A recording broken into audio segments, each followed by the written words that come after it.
The human body is a machine of astonishing resilience and infuriating betrayal. For 15 years, I had operated under the assumption that mine and I were on reasonably good terms. I was not a man who worshipped at the altar of the gymnasium, but I was healthy. I could keep pace with my daughters, Grace and Emily, during their weekend forays into the chaotic world of youth soccer, and I could assemble flat-pack furniture without sustaining a hernia. I thought I knew its language, its rhythms, its occasional, benign complaints. So when the burning started, a persistent, low-grade, internal fire that defied explanation, I dismissed it. Too much late-night coffee, I told myself. A side effect of a new allergy medication. The rationalizations of a man who believes his life is a well-ordered, predictable narrative. But the fire didn't subside. It grew, a smoldering ember turning into a hot, insistent coal. Ignoring it was no longer an option. That is how I found myself in the sterile, unforgiving glare of an ENT clinic, a place that smelled of antiseptic and quiet dread. I sat on a crinkly paper-covered chair across from a doctor who looked young enough to be one of Grace's classmates. He had the carefully neutral expression of a man trained to deliver bad news, his words precise, punctuated by the kind of micro-pauses that stretch into terrifying eternities. "Matthew," he began, his eyes fixed on a folder that contained, I would soon learn, the complete and utter demolition of my life. "Your test results came back positive for gonorrhea." Gonorrhea, asterisk, the word was a foreign object in the room, ugly and sharp-edged. It hung in the air between us, a grotesque, writhing thing. A laugh, a dry, incredulous bark of a sound, escaped my lips. A mistake. It had to be a mistake. "Are you sure?" I asked, my voice a strained imitation of my own. "There must be some mix-up. My wife, Fiona, we've been married for 15 years. I've never—" The sentence died, strangled by its own impossibility. He held up a hand, a gesture of practiced, clinical empathy. "I understand this is difficult to hear, but the results are conclusive." Conclusive. Asterisk, there was no ambiguity in the word, no room for doubt or hope. The floor of the sterile white room seemed to fall away, and I was plunged into a silent, screaming freefall. This was not a chapter from my life story. This was a page torn from a stranger's sordid, pathetic tale. Fiona and I were a success story the couple other couples envied. We had built a life, a home, a family. We had 2 beautiful daughters and a love that was supposed to be the bedrock of our existence, solid and unshakable. I left the clinic in a daze, the doctor's words a venomous echo in my mind. The drive home was an exercise in temporal distortion. Minutes stretched into agonizing hours. Each red light a fresh opportunity for my mind to race down the dark, branching corridors of possibility. Was the test wrong? A 1 in a million statistical anomaly? Or was the unthinkable, the impossible, the only remaining explanation? Fiona? No. I shook my head, my hands gripping the steering wheel so tightly my knuckles were white. Not Fiona. Not the woman who still, after 15 years, tucked little, silly notes into my lunchbox. Not the woman whose off-key singing in the shower was the soundtrack to my mornings. The thought of her infidelity was a concept so alien, it was like trying to imagine a new color. But by the time I pulled into our driveway, the impossible was beginning to feel terrifyingly plausible. I sat in the car, the engine ticking, and stared at our house. The house where we had celebrated 15 birthdays, 15 anniversaries, 1,000 small, unmemorable moments that, when woven together, constituted a life. It looked different now, alien. Every window seemed to be a judging eye. Every memory was suddenly suspect, tainted by this new, monstrous possibility. She greeted me at the door, her smile a beacon of the life I thought I had. "You're late," she teased, pecking my cheek, her scent a familiar, comforting cloud of vanilla and something floral. "Dinner's in the oven. The girls are upstairs, wrestling with their homework." I could not meet her eyes. "Yeah, I got held up." She didn't seem to notice my evasion, the sudden chasm that had opened between us in the space of a single afternoon. I followed her into the kitchen, the sound of her easy laughter a discordant, hollow note in my ears. I tried to perform my role, to be the husband who had left for work that morning, but every word felt like a lie. Every glance she gave me, every casual touch, was now a test. Was her smile faltering? Was there a flicker of guilt in her eyes? Or was I simply going mad, my mind projecting betrayal onto a canvas of innocence? Later that night, as she slept beside me, her breathing a soft, steady rhythm, I stared at the ceiling, a prisoner in the dark.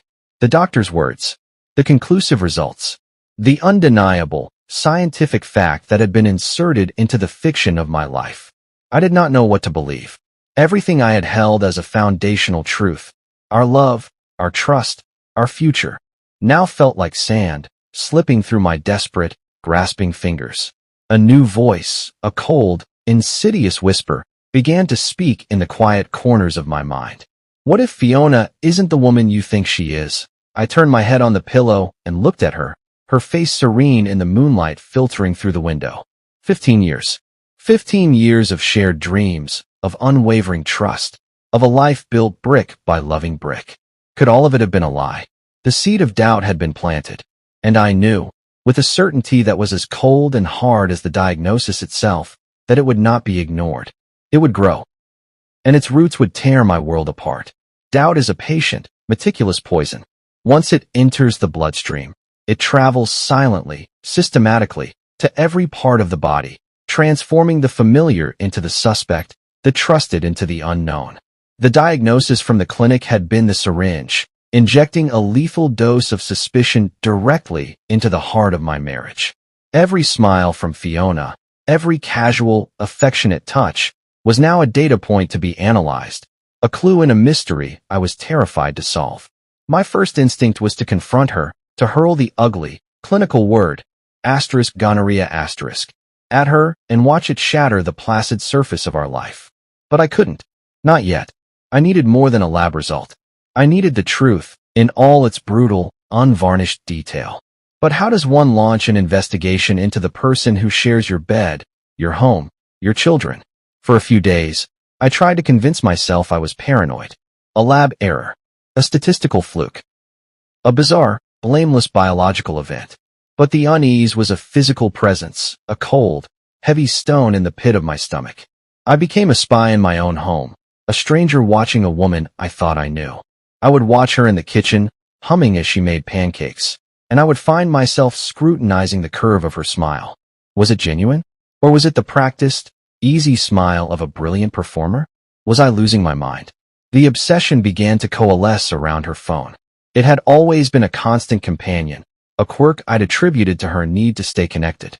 Now, it was a locked black box of secrets. I began to notice the small, defensive gestures, the way she would angle the screen away from me, the way she would abruptly end a call or a texting session when I entered the room. My heart would sink with each small, seemingly insignificant act of concealment. One evening, the temptation became unbearable. She was in the shower, the sound of the water a steady, percussive beat. Her phone was on the nightstand. My hand trembled as I reached for it, a profound sense of self-loathing warring with the desperate, clawing need to know. It was locked.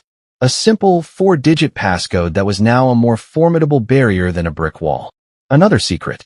Another door I didn't have the key to. It was then I realized I could not do this alone. My grief and my anger were making me clumsy. If I was to uncover the truth, I needed a professional. I needed a guide to navigate this new, treacherous landscape. The lawyer was my first stop. I made an appointment under the guise of updating our estate plan, a lie that felt clumsy and transparent. I sat in a sterile, impersonal conference room, the air thick with the scent of old paper and quiet desperation, and I laid out the sordid, unbelievable facts of my situation. The lawyer, a man whose face seemed permanently set in an expression of weary empathy, listened without judgment. "If your suspicions are this strong," he said finally, his voice a calm, steady baritone, "and you want irrefutable proof, you might consider hiring a private investigator." The words made my stomach churn. A private investigator. The very concept felt like a profound, intimate betrayal, an act of espionage against my own life. But what was the alternative? To live in this purgatory of doubt, to let the poison of suspicion slowly, inevitably, kill everything I held dear? This wasn't about punishment. It was about survival. It was about sanity. The investigator's name was Ian. He was a wiry, restless man with eyes that seemed to miss nothing. He did not deal in emotions, he dealt in facts. "You'd be surprised how common this is," he said, his voice devoid of judgment, when I recounted my story. "You want the truth, right? That's what I find." The arrangement was cold and clinical. He would follow Fiona. He would document her movements. He would report back. It felt like crossing a Rubicon, a point of no return. But the machinery was now in motion. While Ian began his surveillance, I started my own, more subtle investigation. Fiona had always managed our finances, another aspect of our shared life I had entrusted to her without a second thought. Now, that trust was a casualty. I spent a long, sleepless night hunched over my laptop, combing through years of bank statements, credit card bills, a digital archaeologist searching for artifacts of a secret life. And then I found it.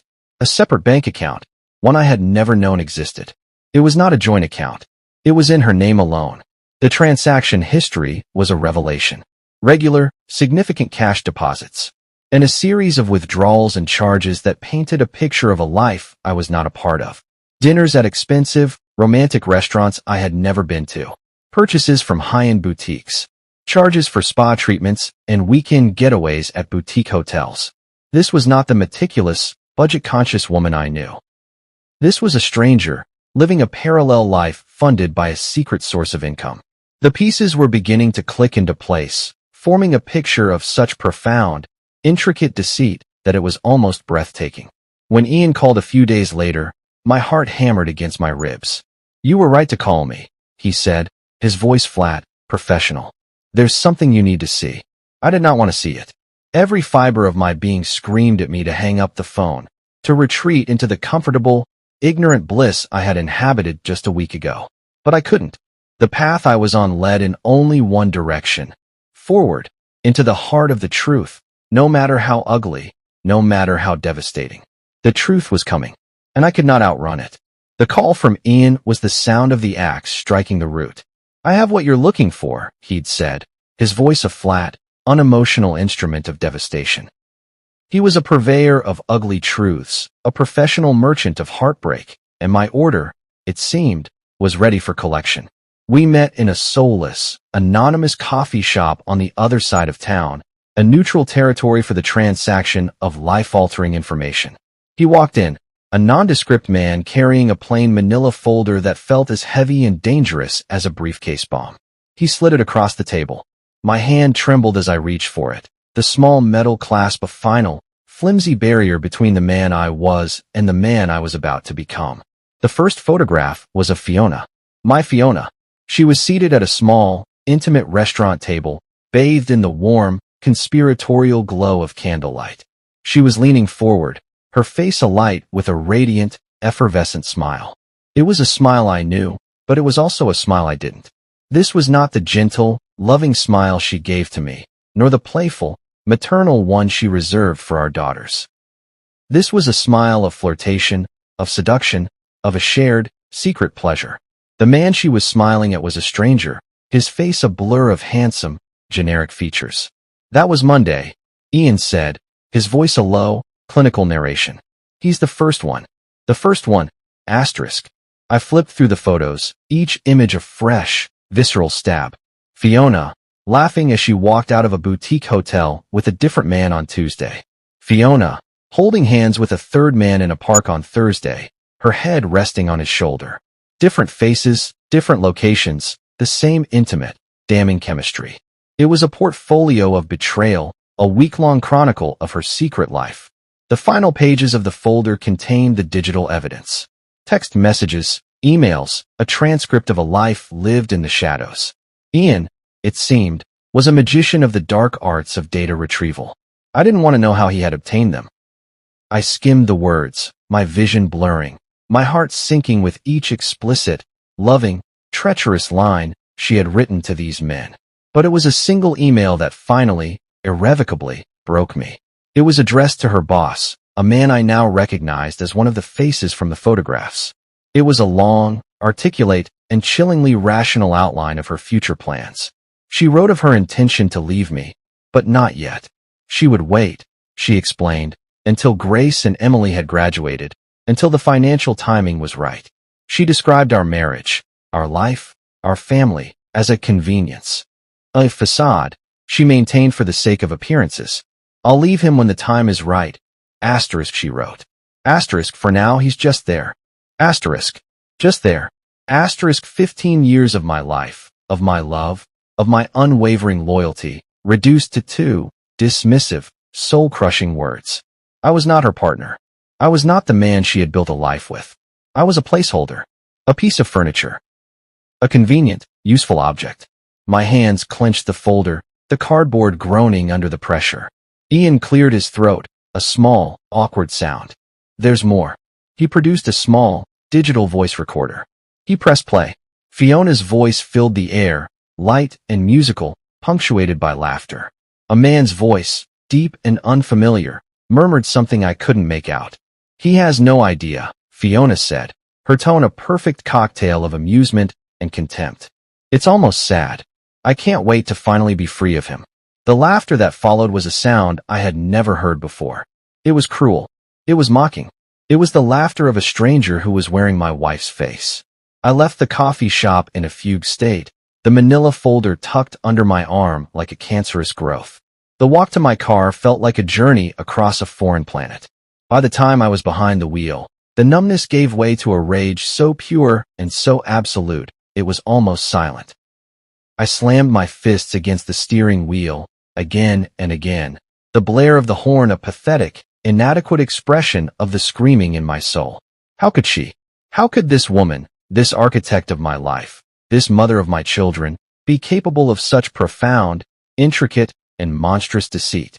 Every memory we had ever shared, our wedding day, the birth of our daughters, the quiet, ordinary moments of a shared life, was now a lie, a scene from a movie in which I was the only actor who didn't know the script. The most terrifying part was the realization of how little I had known her. Or perhaps, how much I had refused to see. The distance, the late nights, the secret bank account. The clues had been there, a trail of breadcrumbs leading to this very moment. But I had been too trusting, too loving, too blind. I drove for hours, with no destination, the folder sitting on the passenger seat, a silent, mocking testament to my own stupidity. When I finally pulled into my driveway, the house was dark, save for the single, lonely light on the porch. She was asleep when I entered, her breathing soft and even. I stood at the foot of our bed and watched her, this stranger who had shared my life. What do you do when the person you love is revealed to be a monster? When the foundation of your world is revealed to be sand? I knew, in that moment, that the life we had was over. The man who had left for work that morning was dead. A new man, a colder, harder, and infinitely more resolute man, had been born in the ashes of his naivete. She needed to know that I knew. I needed to see her face when the comfortable, convenient lie of her life was finally, irrevocably, exposed. The confrontation, when it came, was not a storm of rage and recrimination. It was a quiet, controlled demolition. I had spent the night in a state of suspended animation, a ghost haunting the lower floor of my own home, the manila folder a sacred, terrible relic in my hands. By morning, the fire of my anger had cooled, forged into a diamond-hard resolve. Saturday morning, the illusion of our perfect family life was on full display. The smell of coffee and pancakes filled the air. The sound of our daughter's laughter echoed from the living room, a joyous, innocent soundtrack to the impending execution. Fiona stood at the stove, a portrait of domestic bliss, humming a tune I didn't recognize. "Morning," she said, her smile bright, practiced. "Pancakes are almost ready. Eggs?" I did not answer. I walked to the kitchen counter and placed the folder between us, a stark, alien object in the familiar landscape of our kitchen. Her smile faltered. "Matthew? What's wrong? We need to talk," I said. "What's this?" she asked, her hand hovering over the folder, a flicker of something, fear? Recognition? In her eyes. "Open it," I said, my voice as steady and cold as a surgeon's scalpel. She hesitated, then, with a trembling hand, she unclasped the folder. The first photograph was all it took. The color drained from her face. A dish towel she had been holding slipped from her fingers and fluttered to the floor. "Matthew, I can explain." "Don't." I cut her off, my voice sharp, unforgiving. "Don't you dare insult my intelligence by pretending there is an explanation for this." The words hung in the air, heavy and absolute. Her lips parted, but no sound came out. She closed the folder, her shoulders slumping in a gesture of utter defeat. How long? I asked, my fists clenched at my sides. How long has my entire life been a lie? Her eyes darted towards the living room, where the girls' laughter had suddenly ceased, as if they could sense the shift in the atmospheric pressure of our home. Not here, she whispered. Please, not in front of them. I followed her into the den, the small, book-lined room where we had once shared quiet evenings. I closed the door behind us, sealing us in with the toxic truth. It wasn't supposed to be like this, she said, her back to me, her voice trembling. I never meant to hurt you. A bitter, humorless laugh escaped my throat. You never meant to hurt me? Fiona, you have been systematically betraying me with a rotating cast of men. You have been living a secret life. And that's not even the worst of it. I paused, letting the weight of my next words settle. The worst part is what you said, what you wrote, that I am just there, that our marriage is a convenience, that you are just waiting for the right time to leave. Her shoulders began to shake. I thought she was crying, but when she turned to face me, her eyes were dry, and her expression had hardened into one of defiant self-pity. You don't understand, she said. Do you have any idea how lonely I've been in this marriage? How trapped I've felt? Lonely. I echoed, the word a profound, bewildering insult. You were lonely, so you decided to destroy our family? Is that the logic? It's not that simple, she shot back. You stopped seeing me, Matthew. Years ago. You were so consumed with your work, with the girls, with this perfect, predictable life you had built, that you forgot I existed. You forgot to be my husband. That's your justification? I asked, shaking my head in disbelief. I worked. I provided. I was a father. I was a partner. I gave you everything. What more did you want? I wanted you, she cried, her voice finally breaking. But you weren't there. Her words were a desperate, last-ditch attempt to reframe the narrative, to cast herself as the victim. A year ago, they might have landed, might have made me question myself. But not now. I had the folder. I had the truth. I went to the clinic, Fiona, I said, my voice dropping to a low, dangerous whisper. The doctor called me with my test results. Gonorrhea. I got gonorrhea from my wife of 15 years. And you want to stand here and tell me this is about you being lonely? Her eyes widened. For the first time, I saw not defiance, not self-pity, but genuine, animal fear.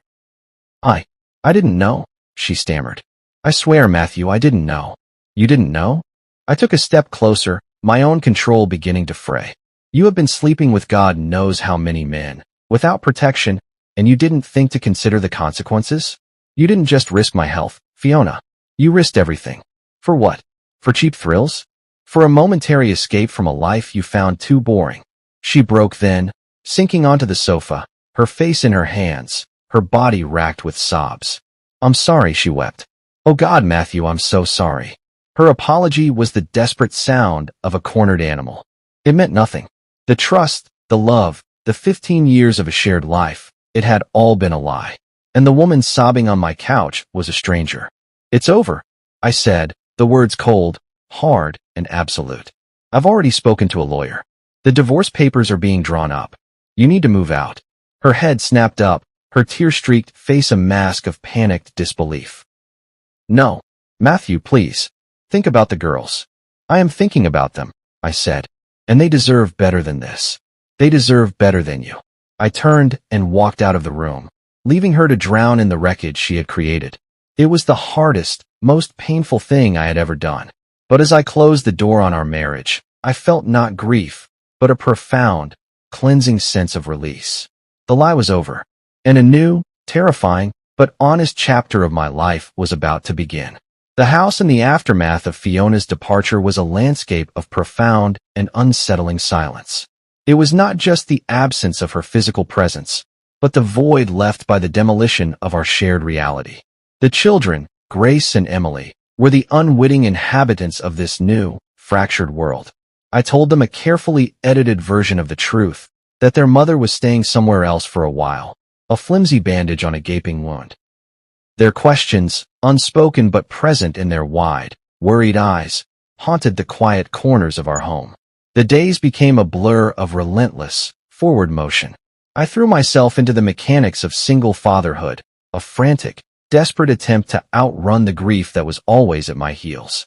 But the betrayal was a persistent shadow, a constant companion. Then, late one night, the phone rang.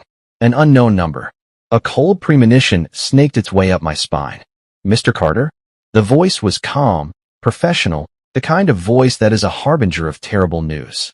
This is Officer Langley, from the county police. There's been an accident. Accident. Asterisk, the word was a physical blow, sucking the air from my lungs. What kind of accident? I managed my throat tight. Your wife, Fiona Carter, was involved in a single vehicle crash. She's been taken to Memorial General. Her condition is critical. Critical. Asterisk, I grabbed my keys, my mind a chaotic storm of conflicting emotions. Anger, yes. But also a deep, primal fear. She was the mother of my children. She was, despite everything, Fiona. The hospital was a sterile, fluorescent-lit purgatory. The smell of antiseptic and fear was overpowering. A nurse escorted me to the ICU, a place where life hangs by a fragile, technological thread. I was not prepared for the sight of her. She was a small, broken thing, lost in a tangle of tubes and wires, her face bruised and swollen. This was not the confident, defiant woman I had confronted.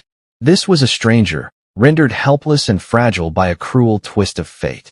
The doctor, a woman with exhaustion etched into the lines around her eyes, explained the extent of her injuries. Multiple fractures, internal bleeding, a severe concussion. We've stabilized her, she said, her voice gentle. But the next 24 hours are crucial. As I sat by her bedside, a silent, unwilling vigil, my anger began to war with a complex, unwelcome empathy. I wanted to hate her. I needed to hate her. But looking at her now, so utterly broken, all I felt was a profound, weary sadness for the life we had lost, for the wreckage she had made of everything.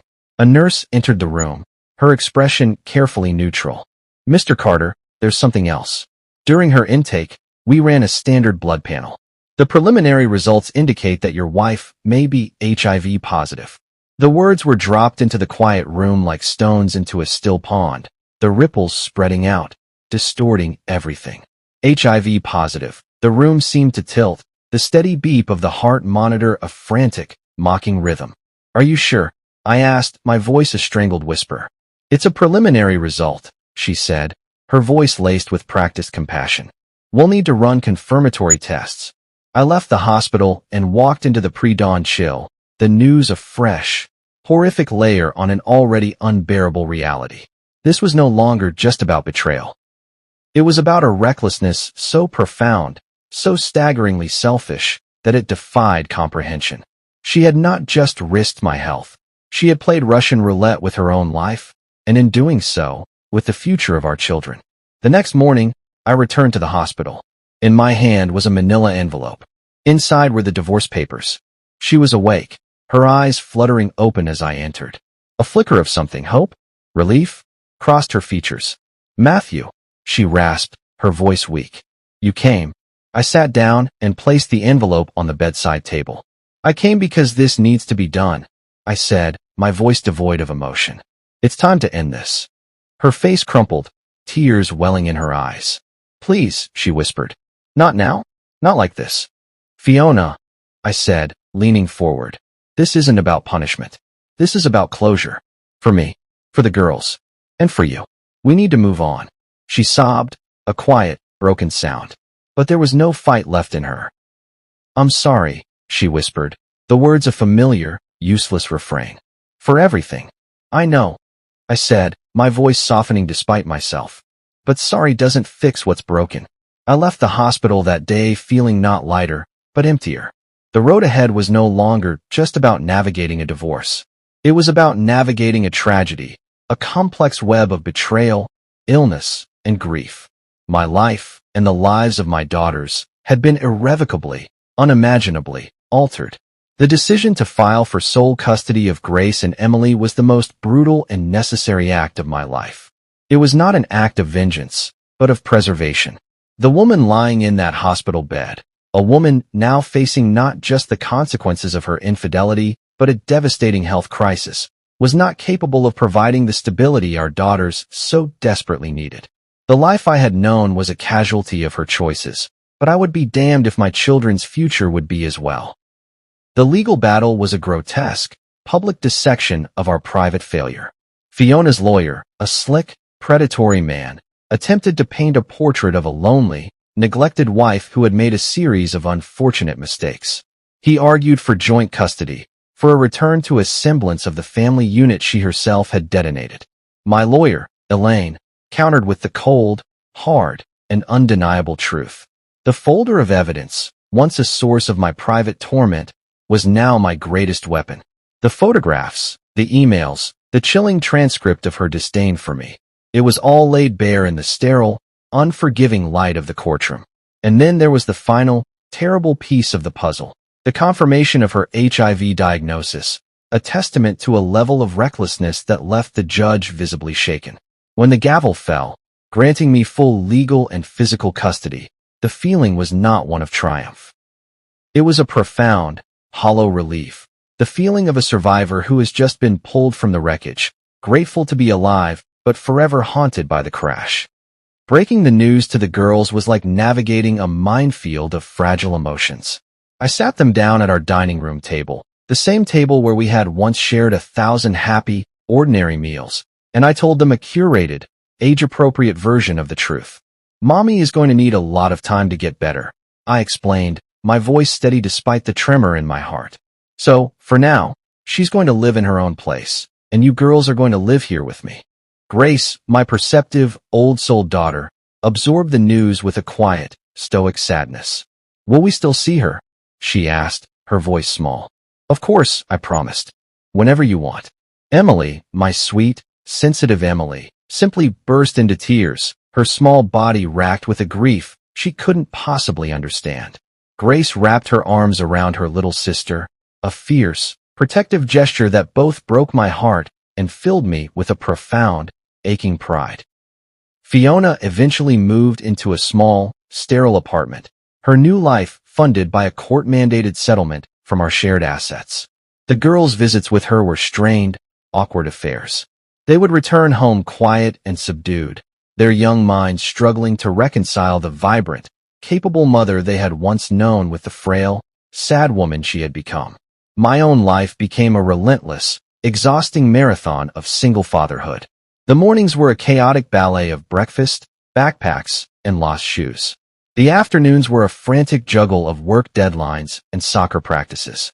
The evenings were a quiet ritual of homework, stories, and the constant, reassuring promise that everything would be okay. The nights were the hardest. In the profound, crushing silence of the house, after the girls were asleep, the ghosts would come. The ghost of my marriage. The ghost of the woman I thought I knew. The ghost of the man I used to be. I would sit in the dark, the weight of it all pressing down on me, and I would wonder how one man could possibly be enough to fill the void that had been left. But I was not entirely alone. My sister, Rachel, a force of nature in a world that had lost its center, became my lifeline. She would appear on my doorstep, unannounced, armed with casseroles, unsolicited advice, and a fierce, unwavering loyalty that was a balm to my wounded soul. My parents, their faces etched with a quiet, parental grief for the life their son had lost, became a steady, loving presence, their weekend visits a welcome infusion of normalcy and support. I found an unexpected solace in therapy. The act of speaking the truth, of giving voice to the anger and the grief and the fear in a safe, non-judgmental space, was a revelation. I brought the girls to some sessions, and watching them bravely articulate their own confusion and hurt was both heartbreaking and profoundly healing. Slowly, tentatively, a new normal began to emerge from the wreckage. Our small, broken family found its own rhythm, its own rituals. We were not whole, not in the way we had once been, but we were together, and we were surviving. One evening, as I was tucking Emily in, she looked up at me, her eyes wide and serious. "Dad," she said, "are we going to be okay?" I stroked her hair, the words of reassurance coming more easily now, because for the first time, I truly believed them. "Yes, sweetheart," I said. "We are going to be okay. It's going to take time, but we are going to be better than okay." Healing, I came to understand, is not a destination. It is a landscape, and for a long time, my landscape was a desolate, fog-shrouded wasteland. The daily mechanics of fatherhood were my only map, a series of routines and responsibilities that kept me moving forward when all I wanted to do was stand still. But no amount of activity could silence the ghosts that haunted the quiet hours of the night. The decision to seek therapy was not an easy one. It felt like an admission of defeat, a concession that I could not navigate the wreckage of my own life without a guide. But Rachel, with her characteristic bluntness, had been relentless. "You're carrying around a mountain of unprocessed grief and rage, Matthew," she'd said. "It's going to crush you if you don't find a place to put it down." She was right. My first session with Dr. Reynolds was like lancing a wound. I sat in her quiet, sunlit office and I talked.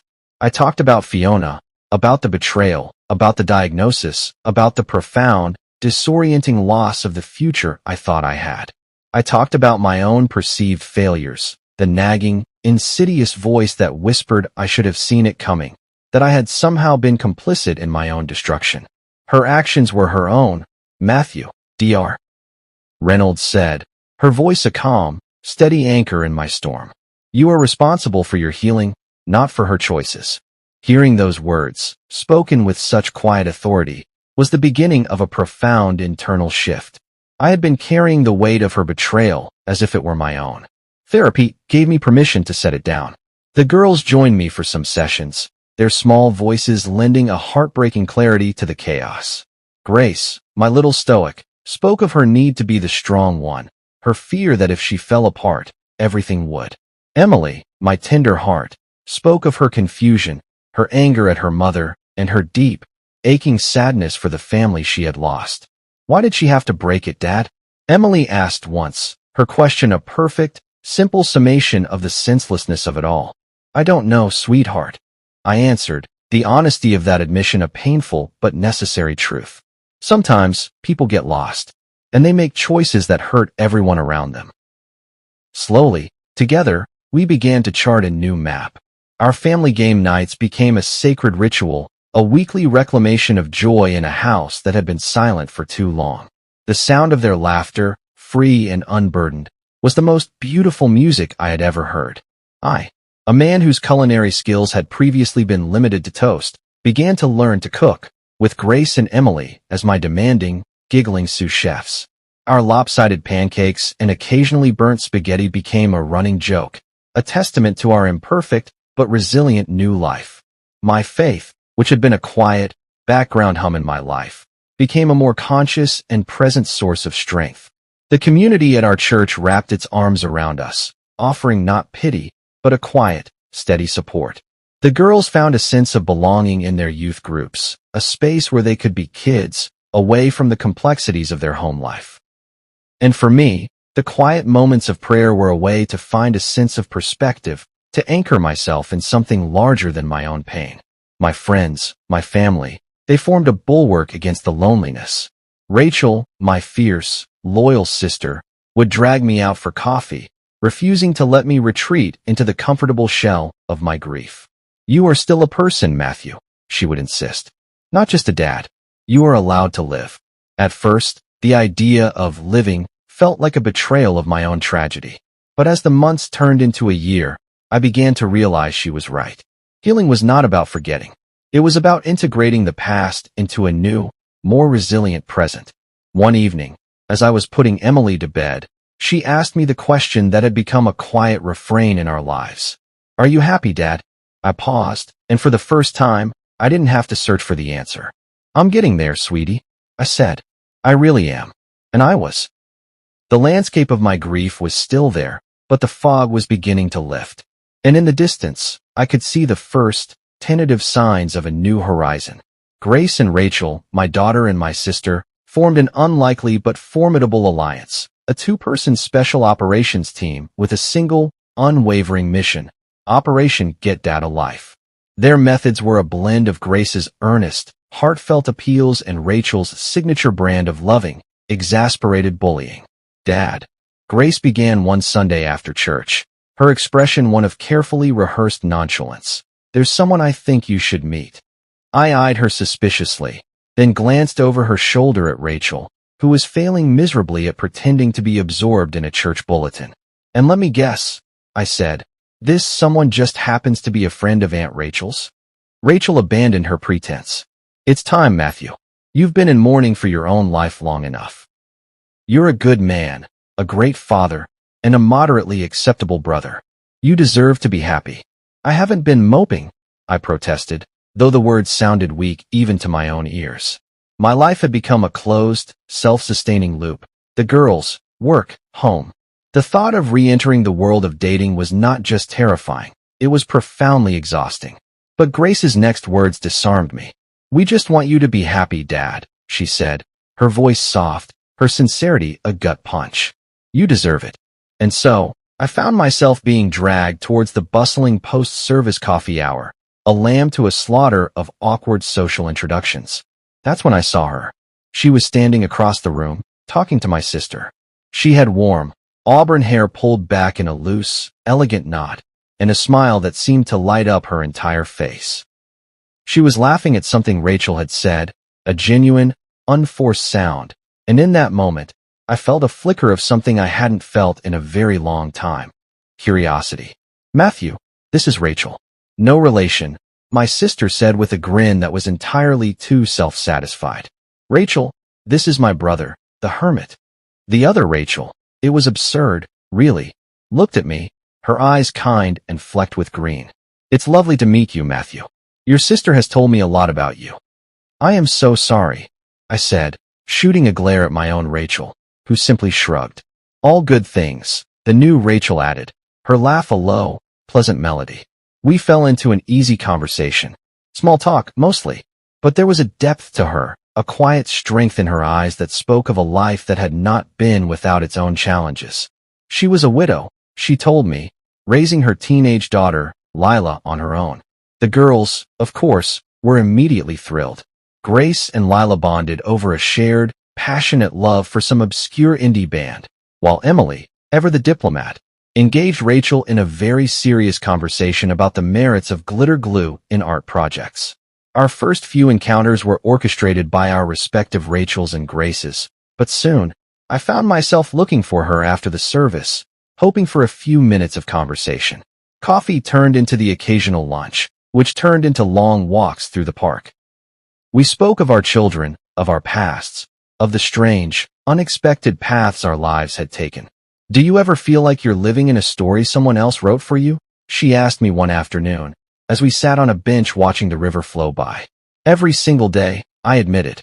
But I'm starting to think maybe I can write the next chapter myself. She nodded, her gaze thoughtful. I used to think moving on meant forgetting, she said. But now I know it's just about making room. Her words resonated deep within me.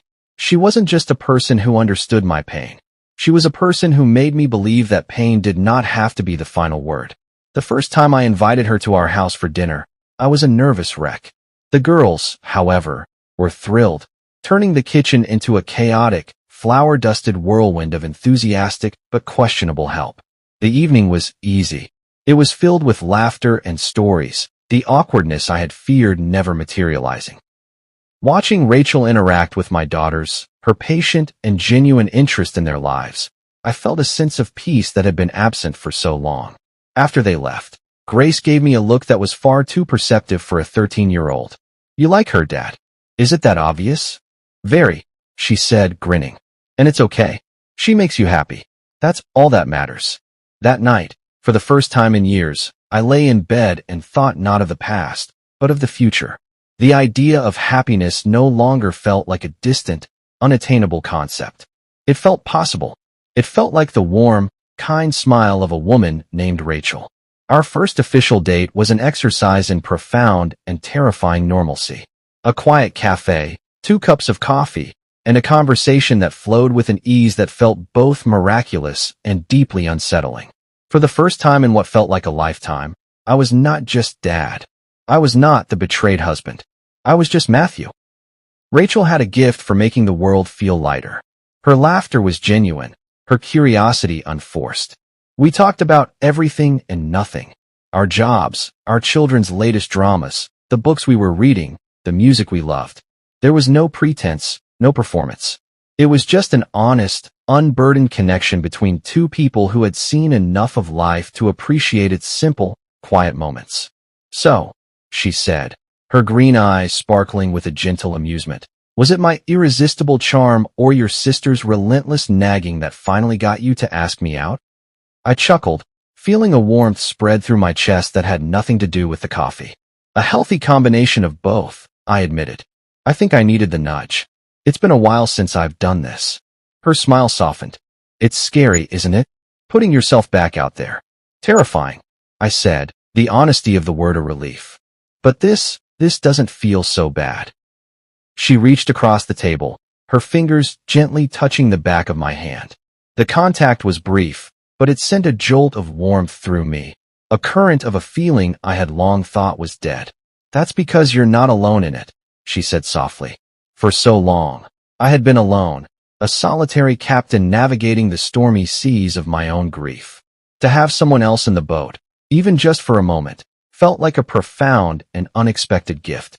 When the check came, she insisted we split it. "We're both starting over," she said with a grin. "Might as well be equal partners in the venture." I walked her to her car, the cool night air a pleasant shock to the system. We stood for a moment in that comfortable, charged silence that precedes a first kiss. I wanted to. Every part of me wanted to. But some deeper instinct, a newfound respect for the slow, patient process of healing, held me back. It felt too soon. It felt too important to rush. As I watched her drive away, I realized I was smiling. A real, unguarded, almost forgotten smile. The girls were waiting up for me, a two-person interrogation squad. "How was it?" Grace asked, her arms crossed, her expression a perfect imitation of her Aunt Rachel. "Did you kiss her?" Emily blurted out, earning a sharp, sisterly elbow from Grace. I laughed, shaking my head. "It was nice," I said. "Really nice. And no, I did not kiss her." Emily looked disappointed, but Grace nodded, a small, satisfied smile on her face. "Good," she said. "She seems like someone worth taking your time with." Her words, her wisdom, struck me with the force of a physical blow. My children were not just surviving. They were becoming my guides, my moral compass in this new, uncharted territory. Our relationship unfolded slowly, deliberately. We did not rush. We did not try to force our two broken families into a neat, pre-packaged whole. We had dinners. We took walks. We even managed a chaotic but successful group outing to the zoo, where I watched my daughters and her daughter, Lila, bond with an ease that filled me with a quiet, profound joy.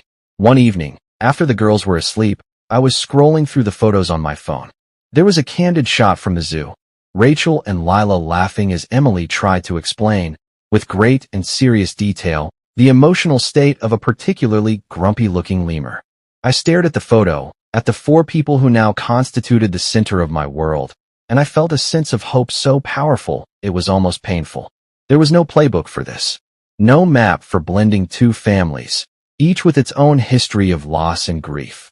But Rachel and I had an unspoken agreement. We would be honest. We would be patient. We would take it one day at a time. One night, after another simple, perfect dinner, Rachel stood on my porch, preparing to leave. The sound of our daughter's laughter spilled out from the living room, a warm, melodic counterpoint to the cool night air. "Thank you for tonight," she said softly. "Normal is underrated," I replied. She laughed, her breath a small, white cloud. "You're not so bad, Matthew Carter." And then, before I could process what was happening, she leaned in and kissed me. It was not a passionate, desperate kiss. It was quiet and gentle, and it felt like a promise. When she pulled back, she was smiling. "Good night. Good night," I managed to say, my heart hammering against my ribs. That night, for the first time in a very long time, I lay in bed and looked not at the past, but towards the future. And it did not look scary at all. It looked like her. If someone had presented me with a snapshot of my life a year prior, a widower, a single father, a man adrift in a sea of grief, and then showed me a snapshot of my life now, I would have declared the second image an impossible fiction. But life, I was learning, has a stubborn, miraculous way of regenerating itself, of pushing new, vibrant growth up through the ashes of the old. The blending of our two families was not a seamless, fairy tale merger. It was a messy, chaotic, and often hilarious process of negotiation and adaptation.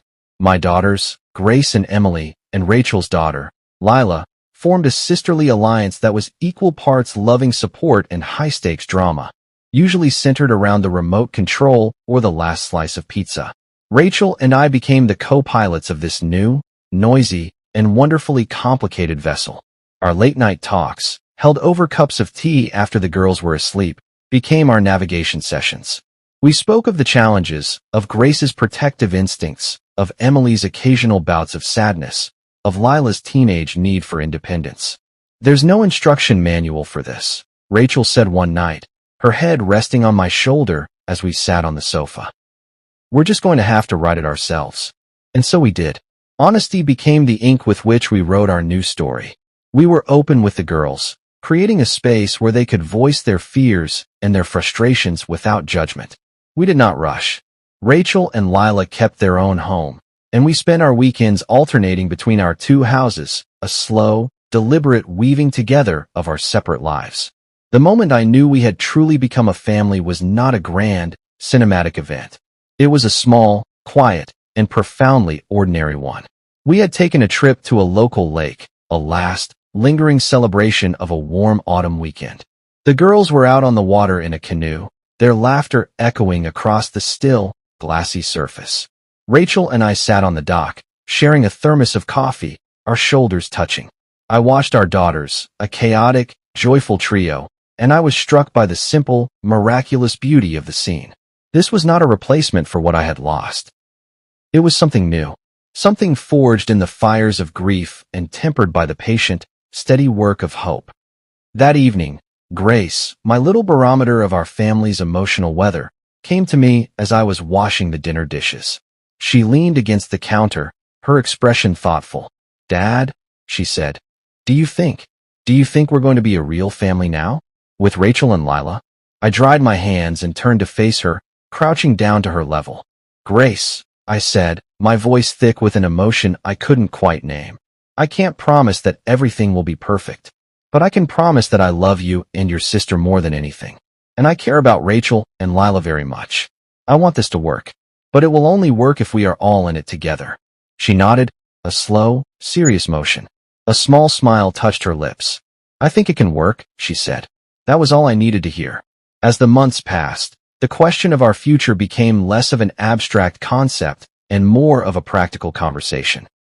We spoke of combining our homes, of navigating the complex logistics of co-parenting, of creating new traditions that would belong to all of us. On Christmas Eve, our small, blended family was gathered around the tree in my living room, the air filled with the scent of pine and the warm, chaotic energy of our three daughters. I looked at Rachel, her face illuminated by the soft glow of the tree lights, and I took her hand. "I think we're doing it," I whispered. She smiled, her eyes shining. "Doing what?" "Building a life," I said. "Together." She squeezed my hand, her voice a quiet, certain affirmation. "We are." In that moment, surrounded by the beautiful, messy, and miraculous evidence of our new beginning, I knew we were ready. Ready for the next step. Ready for the future. Ready to be not just two families, but one.